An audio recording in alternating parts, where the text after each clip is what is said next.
Kanalımıza hoş geldiniz. Ruhun derinliklerine yaptığımız bu yolculukta bize katılın. Çünkü bu yol hepimizin yolu. Bugün Ryan McCauley'nin ölüme yakın deneyimiyle birlikteyiz. Kendisi zehirli bir örümcek tarafından ısırıldıktan sonra ciddi bir enfeksiyon riski yüzünden ameliyat edilir ve ruhu bedenini terk eder. Bu deneyimde öte alemde bir tür kesişim noktası gibi görünen çok hareketli bir alanı gözlemler. Başka alemlere doğru hareket eden, dünyaya inen ve dünyadan dönen ruhları görür. Babaannesinden kızına iletilmek üzere bir mesaj alır ve ayrıca deneyiminin gerçekliğine dair başka bir kanıt da elde eder. Ryan'ın deneyimi şöyle başlıyor. Ryan, arkadaşında kaldığı bir gece sonrasında karnında ve belinde böcek ısırığına benzeyen bazı izler gördü. 3 gün içinde bu izler yara haline geldi ve iltihaplı apseler oluştu. Hem acı veriyordu hem de oldukça hasta hissettirmeye başlamıştı. Hastaneye gitti. Yapılan testlerde neyin ısırdığı anlaşılamadı, ancak örümcek ısırığı olabileceği söylendi. Bazen örümceğin taşıdığı bakteriler zehrin kendisinden daha tehlikeli olabiliyordu. Doktor acil olarak ameliyat edilmesi gerektiğini, aksi halde enfeksiyonun kana karışması ihtimali yüzünden hayati tehlike yaratacağını söyledi. Ameliyat için uyutuldu. Ancak bir süre sonra kendini bedeninin dışında buldu. Hastanede değildi. Bambaşka bir ilahi alemdeydi. Önünde ruhlardan oluşan bir okyanus vardı. Yaşamış tüm ruhları görebiliyordu. Onların her yöne doğru aktığını fark etti. Bulunduğu yer devasa bir enerji alanı gibiydi ve çok hareketli bir kesişim noktasına benziyordu. Dünyadan gelen ve dünyaya giden ruhları görebiliyordu. Bu ruhların sadece doğmak amacıyla dünyaya gitmediğini, aynı zamanda sevdiklerini ziyaret etmek için de dünyaya indiklerini anladı. Artık dünyada bir bedene sahip olmayan ruhlar bu amaçla dünyaya inebiliyordu. Ayrıca dünya dışında başka gezegenlere de gidiyorlardı. Tüm bu hareketliliğin bir amacı vardı. Ortada öylesine dolaşmıyor, bir amaçla hareket ediyorlardı. Kendisini oraya ait hissediyor, evine dönmüş gibi huzur ve mutluluk duyuyor, büyük bir sevgi hissediyordu. Mesafe ne olursa olsun her şeyi ve herkesi çok net görebildiğini fark etti. Sadece istemenin yeterli olduğunu anladı. Denemek için rastgele bir kişiye odaklandı. Yaklaşık 1,5 kilometre uzaktaki bir kadına baktı. O kadar uzakta olmasına rağmen sanki yanı başındaymış gibi net bir şekilde görebildi. Kadın da onu gördü, ona baktı ve gülümseyerek başını salladı. Ryan da aynı şekilde karşılık verdi. Orada olması ve kadına bakıyor olması garip bir şey değildi. Sadece gözlemliyordu. Kadın da onun ne yaptığını biliyordu.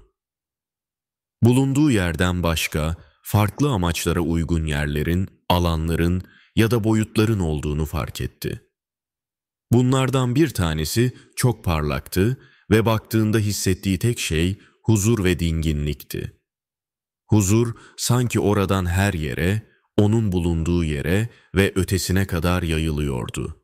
Sonra hastanede neler olduğunu merak etti ve bir anda kendisini hastanede buldu. Hala bedeninin dışındaydı. Ailesini görmek için bekleme odasına gitti. O zamanki kız arkadaşı ve halası konuşuyorlardı. Onları dinlemeye başladı. Aslında arada konuşmaya katılıyordu ve sanki kendisini duyuyorlar gibi hissediyordu.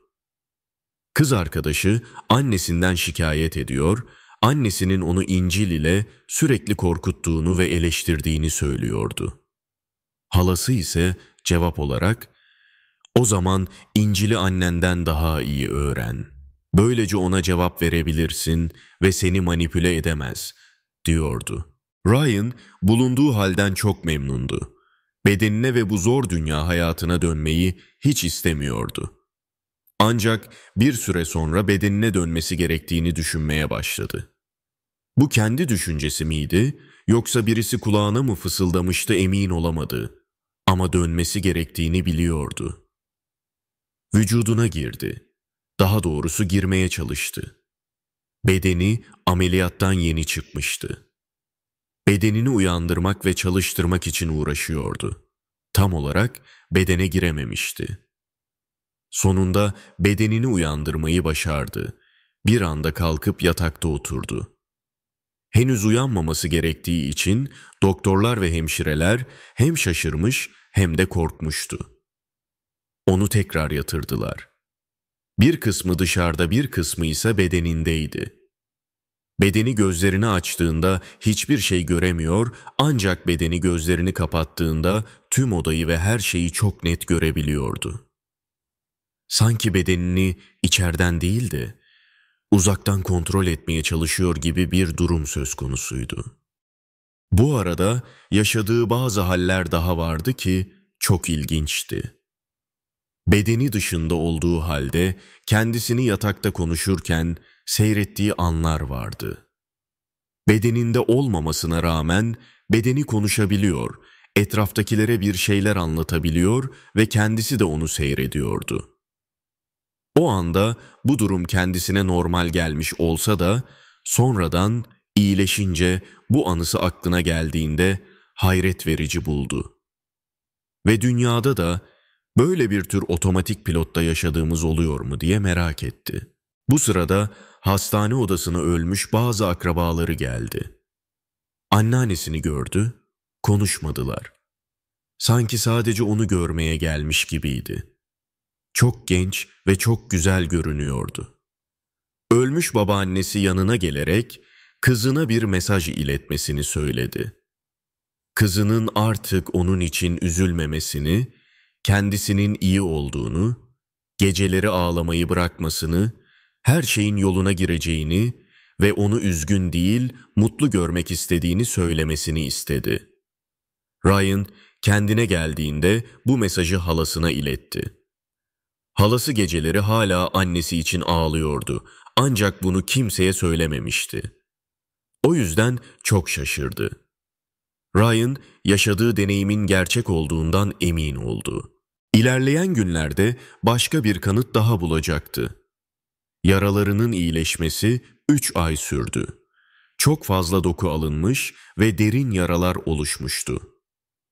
İyileştikten bir süre sonra kız arkadaşıyla konuşurlarken kız arkadaşı annesinden bahsetmeye başladı. Ryan ise "Bu konuyu zaten konuştuk. Tekrar aynı şeyleri konuşmaya gerek yok," dedi. Kız arkadaşı böyle bir konuşma yapmadıklarını söyleyince Ryan hastanede halasının da dahil olduğu o konuşmayı anlattı ve halasının İncil'i daha iyi öğrenmekle ilgili verdiği cevabı hatırlattı. Bu anıyı gerçekten orada olduğunu zannederek anlatmıştı.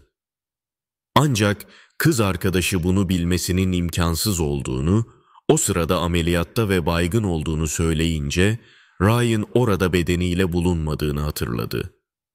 Bu olay yine tüm yaşadıklarının gerçek olduğunu gösteren ikinci kanıttı.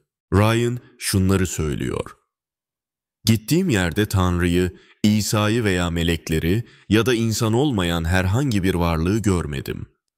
Ancak yine de o ortamda her şeyi kontrol eden büyük bir otoritenin, yaratıcının varlığı kesin bir şekilde hissediliyordu. Bunun doğal bir şekilde farkındaydım ve biliyordum. Zaten inanan biriydim ve gördüklerim dini inancımı daha güçlendirdi. Bu dünyada ne kadar zorluk ve sıkıntı yaşarsak yaşayalım, sonunda her şeyin yoluna gireceğini ve iyi olacağını idrak ettim. Bana büyük bir huzur verdi. Çünkü orada hissettiğim buydu. Her şeyin yolunda olduğu, hiçbir sorun olmadığı. Ne yazık ki bu duyguyu kelimelerle anlatmak çok zor, ancak söylemek istediğimi şu an kavrayabilmiş olsaydınız, bu dünyadaki kısa yaşamınızdan çok daha büyük keyif alabilir ve sonrasında gelecek yeni şeyleri dört gözle bekleyebilirdiniz. Ama ne yazık ki o derin anlamı tam olarak ifade edebilmem mümkün değil. Kaybettiğimiz insanlar var olmaya devam ediyor. Biz onları görmesek de onlar bize ulaşabiliyor. Bir süre önce kardeşim gibi gördüğüm kuzenimi kaybettim ama artık yas tutmuyorum. Biliyorum ki ben de onlara katılacağım. Ait olduğum yere, evime döneceğim. Ve biliyorum ki aslında hiç kimseyi kaybetmiyoruz. Çünkü ölüm diye bir şey yok.